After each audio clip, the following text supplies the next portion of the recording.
Today we've been recording the final episode of Sherlock, which is a three-part drama for the BBC. It's just coming up very soon.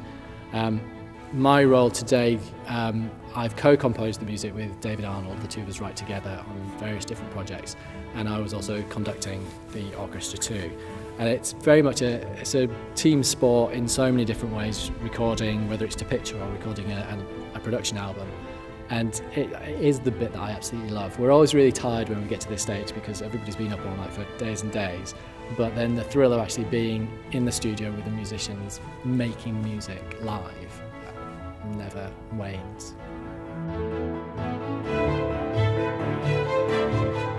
My first memory of music was really because I started as a trumpet player when I was a kid. And there was something about sitting on the top of the orchestra with a tune along, which I really, really liked. And it's funny because then after I'd been through university and done lots of studying and things, I came back around to the idea that the tune and what the top line was doing is just so key, really, really important. And so now I'm very lucky because I get to work with so many amazing musicians that transports you back to being 7, starting to practice, and now you can hear these amazing musicians play your work, which is, yeah, it's thrilling really. My process kind of changes depending on whatever the nature of the project is, because I think different ways of composing and different ways of finding new music suit different kind of outcomes. I think we always try and either make something geographically exciting, like go somewhere that's got an amazing studio or it's got an amazing landscape that affects what you do and makes it, hopefully gives it a little bit of extra magic. Sometimes you just need to kind of get really inside the genre, because otherwise I think I find it difficult working in a vacuum. I like to have a story or an atmosphere or something to work from.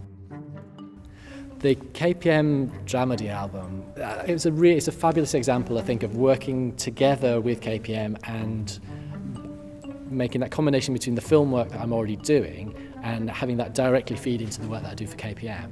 Often the demands of the specific picture that you're working on mean that there's certain ideas that you can't necessarily fully develop just because that scene was only a minute long and that never happened again. It's actually a really it's quite a therapeutic thing to do after a film. It's going to then expand some of the music that was in it and produce sometimes what you might have wanted to do in the first place, but the story didn't go that way.